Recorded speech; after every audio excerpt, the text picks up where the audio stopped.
What is up YouTube, News Carl here. In this video we're continuing right where we left off with my custom turbo downpipe, and we're going to move on into the catback exhaust. So we got a lot of work ahead of us, so let's get right into it.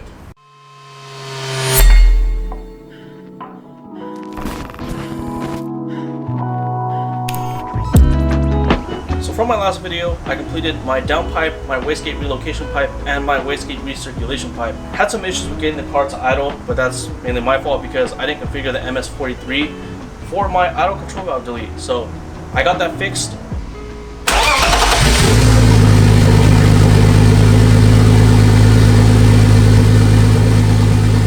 Unfortunately, I still have a little bit of issues with tip and throttle, so anytime I give some throttle input, the car kind of bogs down.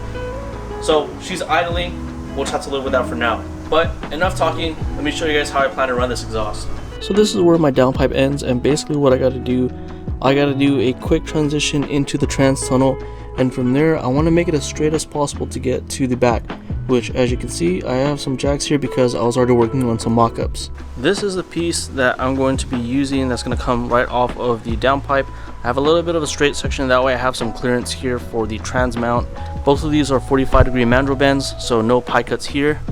This piece probably only took me about an hour to make, whereas my downpipe took me, oh man, a couple weeks to make. Definitely a lot less labor involved with this, so I'm pretty happy with it. So I have this straight piece with a couple pies at the end, and basically what I'm going to try to do, actually I'll show you guys what this really looks like.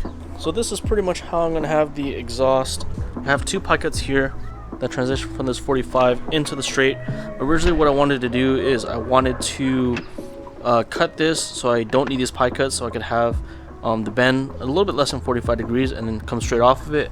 But basically the way I have this set up, this actually tucks into the tunnel, so it makes it for some tricky math when I want to do this cut. So I figured this works. I know I mocked it up, so I'm just gonna stick with this.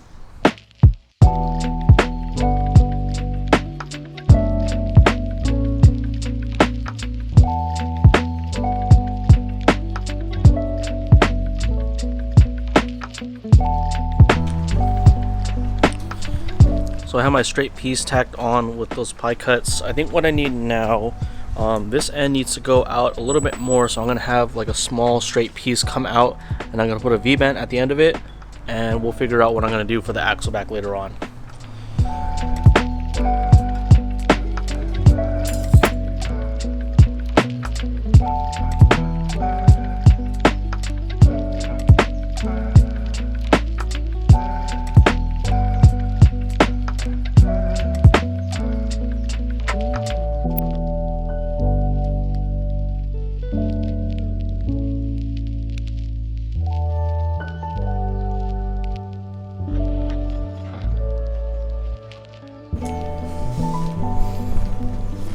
Oh man, would you look at that?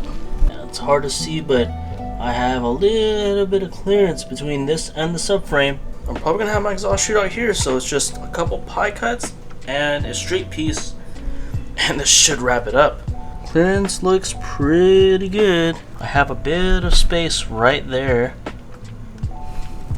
and obviously the top is good, and then on this side I don't really have issues.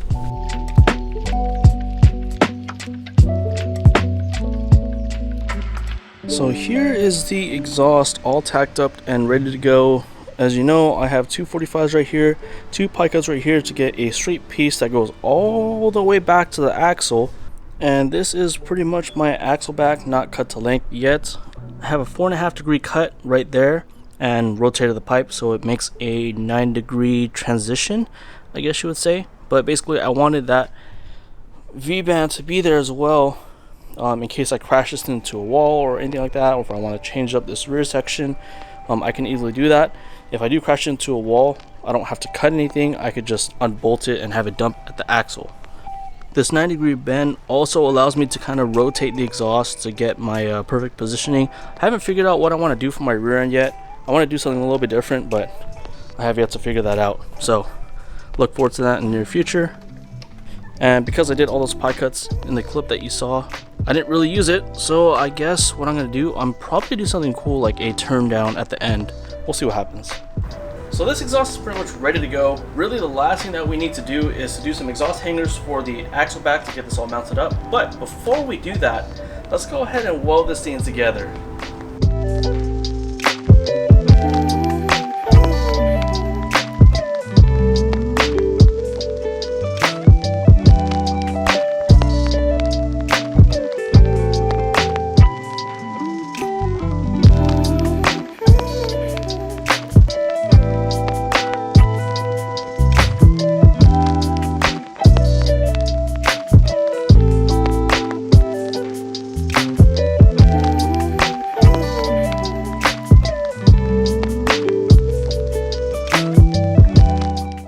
As you guys saw, the exhaust is pretty much welded up, ready to go. I just need to toss it in the car and make some exhaust hangers.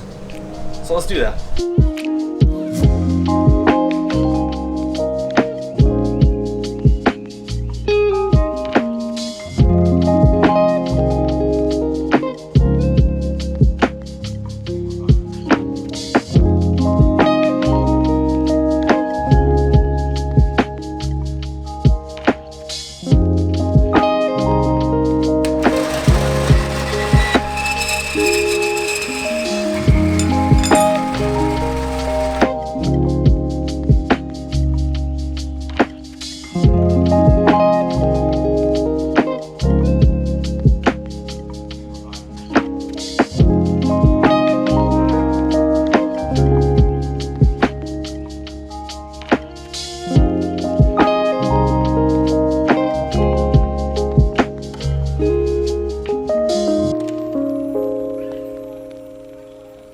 I know this clip isn't really the finished exhaust. I have a bungee cord holding my exhaust up, but I really couldn't wait because I'm having trouble making my exhaust hangers. But let's just see how it sounds.